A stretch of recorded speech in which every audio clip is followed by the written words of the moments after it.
Hello students, आइए इस video में हाइड्रोलिक्स के chapter fundamental of fluid flow के अंतर्गत जो आज का टॉपिक है वह कंटिन्यूटी इक्वेशन है, यानी सातत्य समीकरण। तो आइए हम इसको समझते हैं कि सातत्य समीकरण होता क्या है। तो इस नियम के अनुसार किसी पाइप की प्रत्येक अनुप्रस्थ काट से निश्चित समय में गुजरने वाले द्रव का भार समान होता है। इसका मतलब ये है कि अगर हम मान लेते हैं कि कोई असमान अनुप्रस्थ काट वाली हम एक नली ले रहे हैं, पाइप ले रहे हैं, ठीक है। अब इसका हम मान लेते हैं कि यहाँ पर जो एरिया है A1 है, यहाँ पर एरिया क्या है A2 है।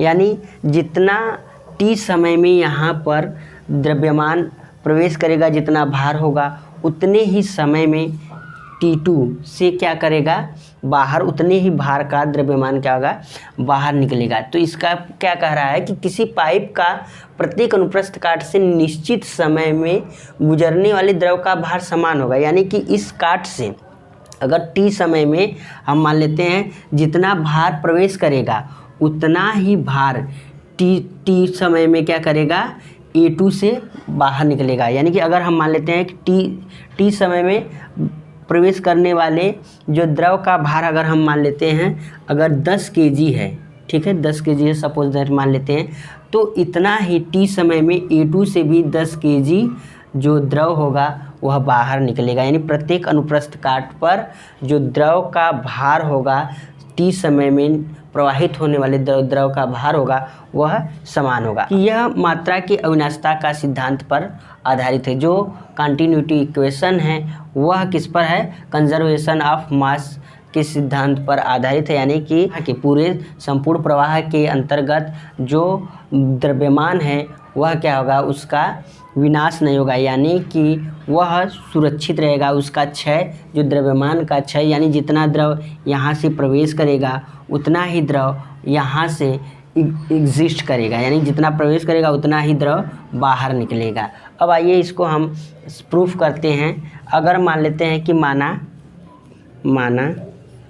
एक असमान काट वाली नली है, ठीक है। अगर हम मान लेते हैं इस पॉइंट को x पॉइंट x और इसको मान लेते हैं y, ठीक है। तो x काट पर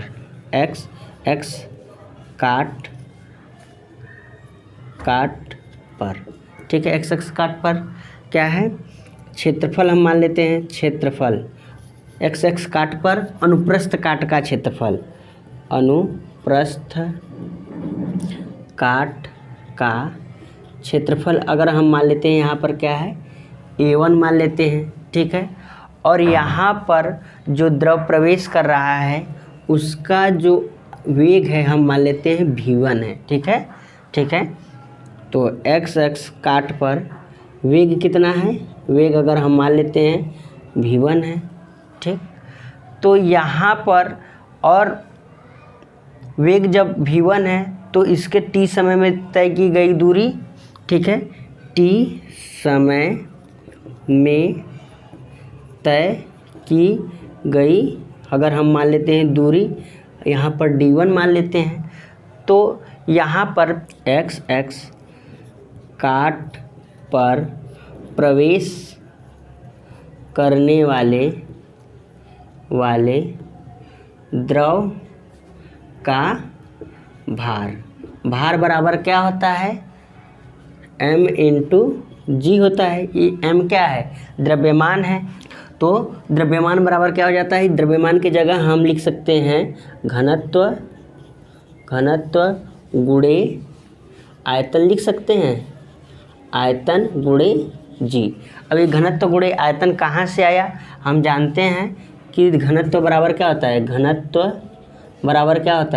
बराबर होता है द्रव्यमान बटे आयतन होता है, ठीक है, यही होता है ना। तो यहाँ से हमने द्रव्यमान बराबर क्या रख दिया, घनत्व गुणे आयतन हमने रख दिया। तो अगर हम मान लेते हैं जो द्रव प्रवाहित हो रहा है उसका घनत्व रो है, क्या है, घनत्व रो है, और यहाँ पर जो आयतन बराबर क्या होता है, आयतन बराबर क्षेत्रफल गुणे लंबाई होता है या दूरी होता है। हम मान लेते हैं क्षेत्रफल गुणे या आयतन बराबर क्या होता है, क्षेत्रफल गुणे यानी कि दूरी, या हम क्षेत्रफल गुणे ऊंचाई गुणे जी यहाँ पर हो जाएगा। तो यहाँ पर रो हो गया, क्षेत्रफल यहाँ पर क्या है, ए है, A1 है, ठीक है, A1 है। और यहाँ पर ऊंचाई यानी कि दूरी क्या है, दूरी हम मान लेते हैं D1 है, जो दूरी तय कर रहा है t समय में क्या है, D1 है अगर हम मान लेते हैं। फिर क्या है, यहाँ पर इसको g लिख दे रहे हैं। यह कितने समय में हो रहा है, t समय में, तो हम इसको t से भाग दे रहे हैं, ठीक है। तो क्या हो जाएगा यहाँ पर रो A1, ठीक है, इंटू D1 t इंटू जी। तो दूरी बटे समय क्या हो जाता है, वेग हो जाता है। तो क्या हो जाएगा रो A1 V1 g। तो इसको हम मान लेते हैं समीकरण 1, ठीक है। अब आइए हम लोग y काट पर देखते हैं कि y काट पर, ठीक है, अगर हम मान लें y काट पर, यहाँ पर अगर हम क्षेत्रफल मान लेते हैं, ठीक है, क्षेत्रफल क्या है मान लेते हैं A2 है, ठीक। और यहाँ पर वेग क्या है, वेलोसिटी क्या है, हम मान लेते हैं V2 है, ठीक। और यहाँ पर प्रवेश जब द्रव कर रहा है तो उस समय हम मान लेते हैं जो तय की गई, जो यहाँ पर निकल रहा है, तो इस समय दूरी हम मान लेते हैं D2 है। तो इस प्रकार से बाहर निकलने वाले यानी y सिरे से निकलने वाले द्रव का हम भार निकाल लेते हैं। y सिरे से निकलने वाले द्रव का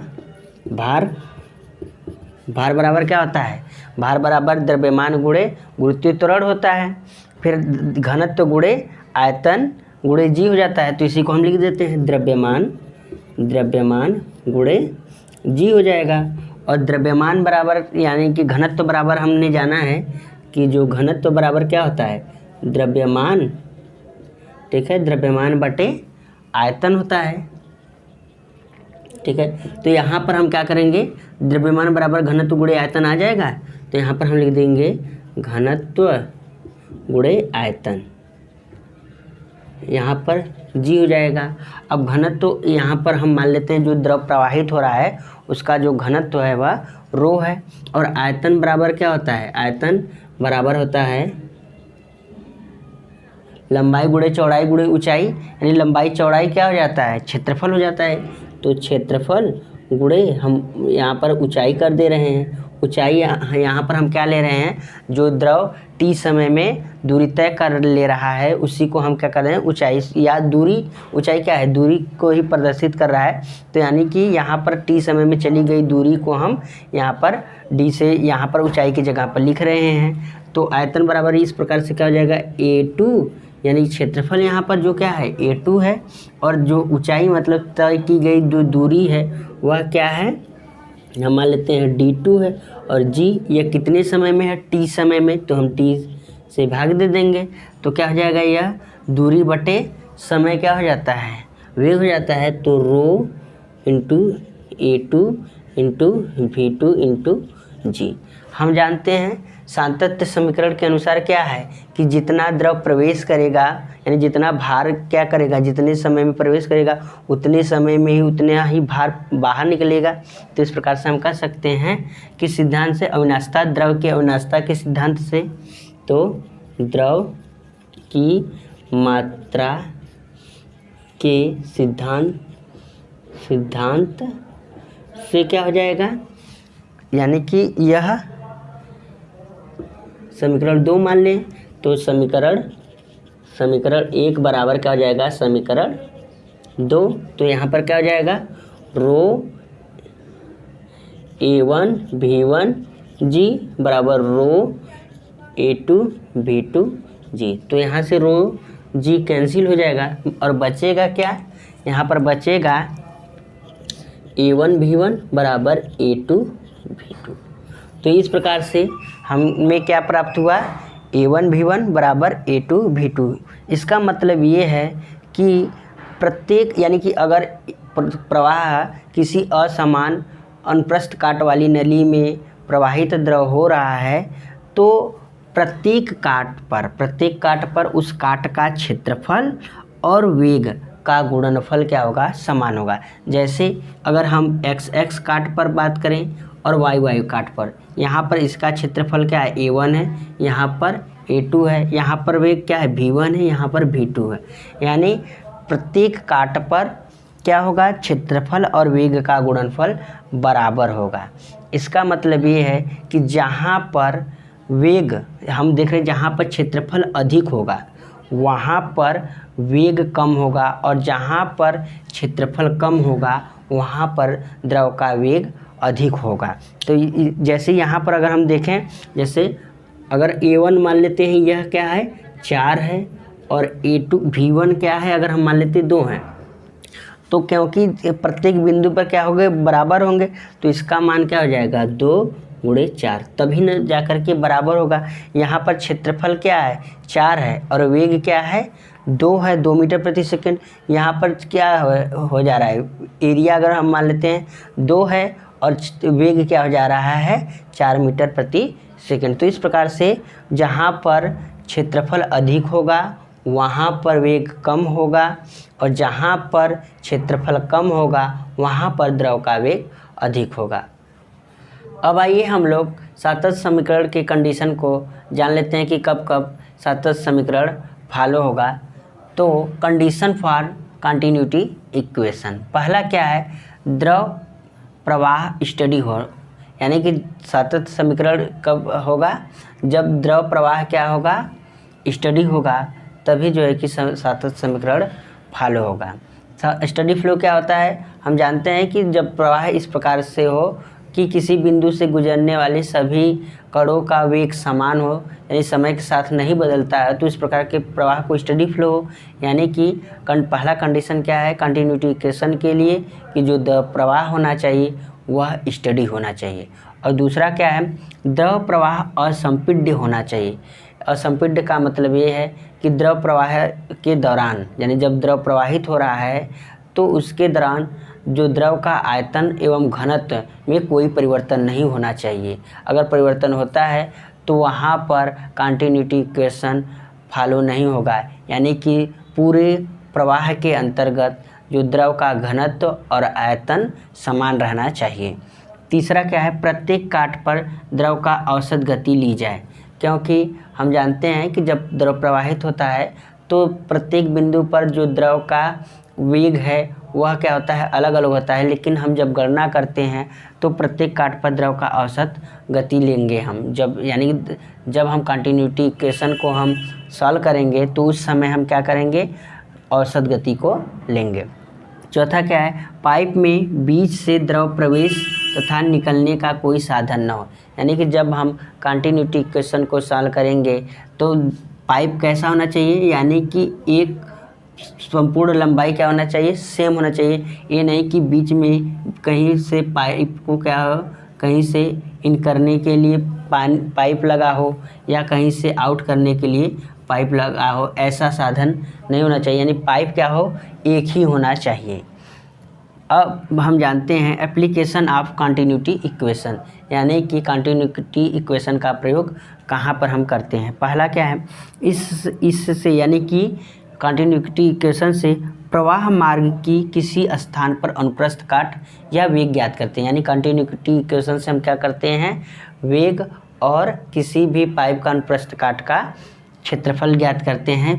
किस फार्मूले से, A1V1 बराबर A2V2, ठीक है। इस फार्मूले से हम क्या करते हैं, किसी भी पाइप का अनुप्रस्थ काट का क्षेत्रफल या वेग को हम फाइंड कर सकते हैं। दूसरा क्या है, इससे वेंचुरीमीटर, आर्फिस प्लेट आदि के सूत्र स्थापित करने में प्रयोग करते हैं, यानी कि इसके द्वारा कंटिन्यूटी इक्वेशन के द्वारा हम वेंचुरीमीटर, आर्फिस प्लेट का सूत्र को स्थापित करते हैं।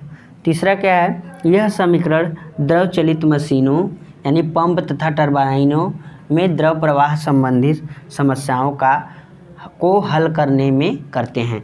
तो इस प्रकार से हमने इस वीडियो में कंटिन्यूटी इक्वेशन और उसके कंडीशन और एप्लीकेशन को देखा। अगर आपको यह वीडियो पसंद आई हो तो ज़रूर सब्सक्राइब करें और अपने दोस्तों के साथ अधिक से अधिक शेयर करें, ताकि आपके दोस्तों को भी इस वीडियो का फ़ायदा हो सके। फिर हम अगले वीडियो में मिलेंगे, तब तक के लिए धन्यवाद।